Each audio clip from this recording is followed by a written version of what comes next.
So far this week, we've been battling the heat. In the 90s, heat index has been well over 100.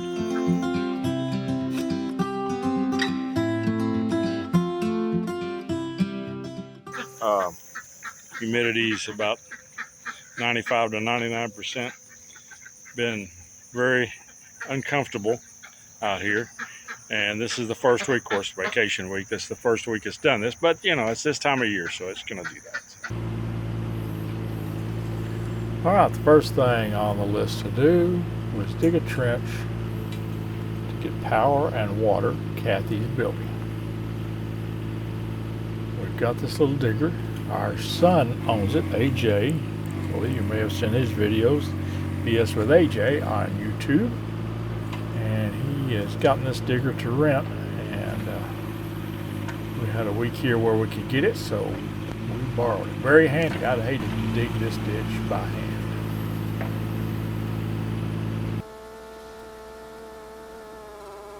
It is a very nice machine. Got a lot of power. It's digging through some packed driveway right there. And it has got some thick gravel on it where it's had several loads put on it over the years and packed down since 1950.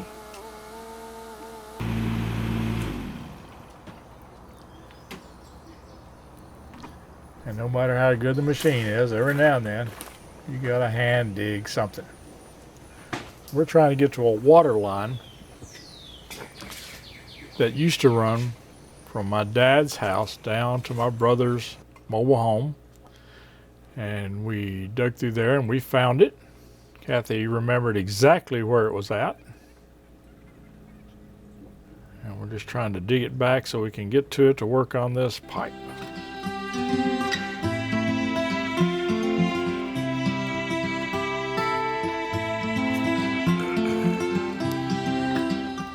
Now this is the PEX fittings we are going to be using, and the PEX pipe right here. Those are shark bite fittings, and I'm going to tell you something. Those are the best invention I've ever seen, especially for me, because everything I do usually leaks without these shark bites.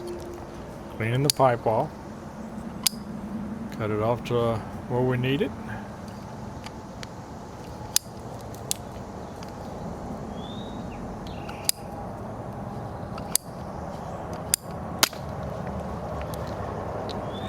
Get that section out of the way. Remove any burrs.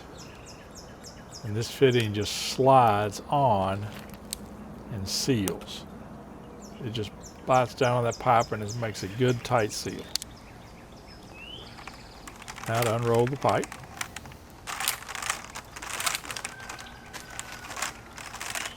This is a 3/4 pipe.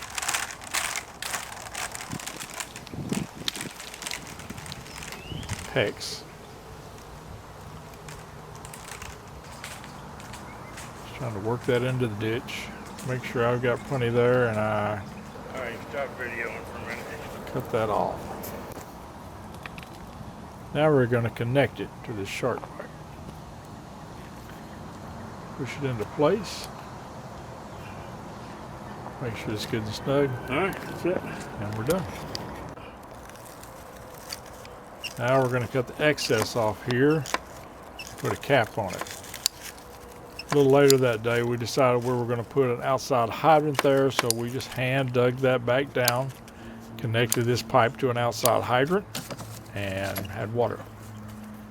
You also see the electric line running the same ditch. Now, we did have a problem. We turned the water on to test it, and we had a leak right in the middle of the driveway. So we had to dig that out.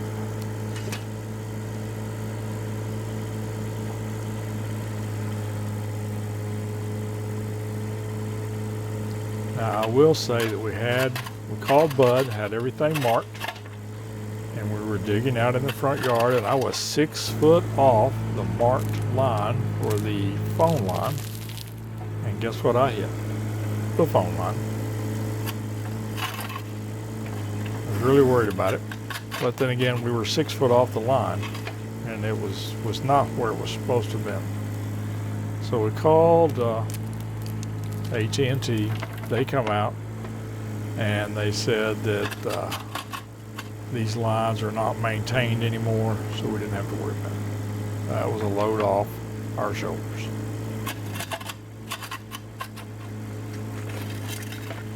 You can see here, this is some thick gravel. That gravel is over a foot thick, and it is tough.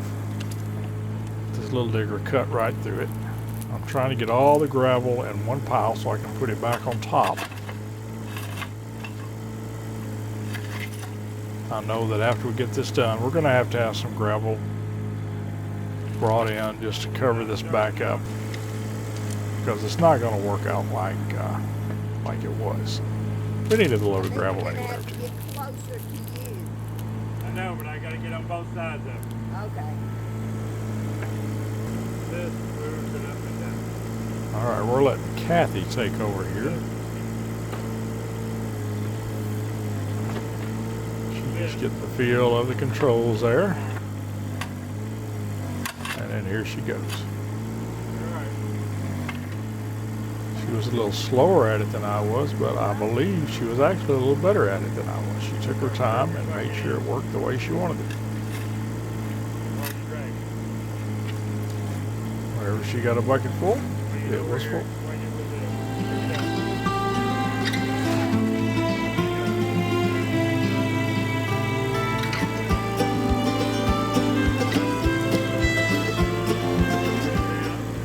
May hire her out as an equipment operator. Don't know.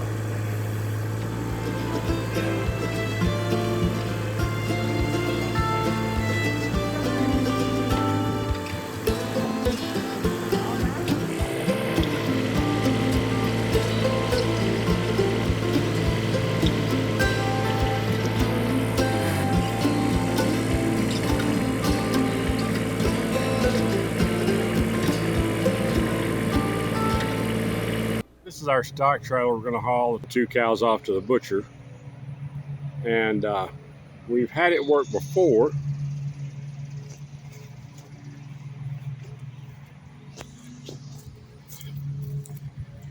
Now this is a new trailer. We haven't used this trailer before. We're trying to feed them inside the trailer. That's what we're going to do all the feeding the next couple of 3 days. And I've got it here at the back edge to get them used to it, and then I'll move it up further. And then when it comes time to load them, hopefully, I'll put the feed up at the front. They'll get in. I'll close the gate. Like I said, it's worked for us before. Maybe it will again. I hope. The trailer. So the plan is to move it further up tomorrow and tie it up there where they actually has to step at least their front feet in there.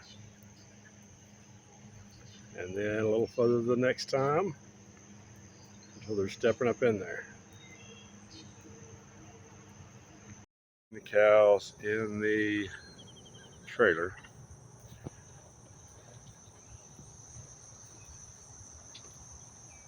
Took a little while to coax them in.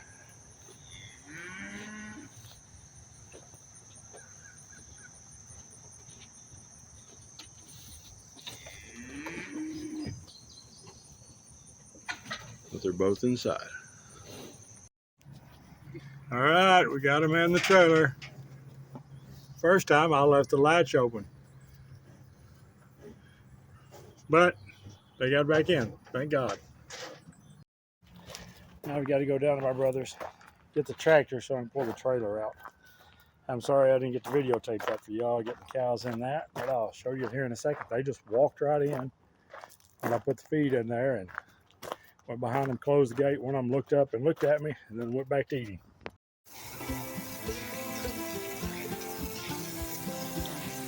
Call this the aftermath.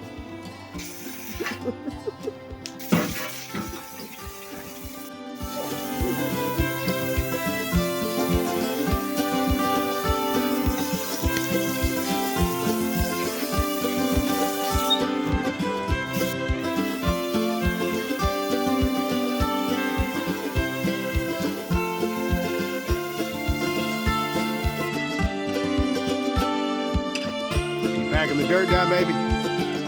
Doing a heck of a job. Good job. Keep it up. But got a lot going on. We dug dig a trench for a water line and a electric line to Kathy's building, I guess her she shed, and been doing a few other things. We've taken the cows off to the butcher. Got a few other small things done, but we're still working on some stuff. So, and remember, like, share, subscribe, and count your blessings every day.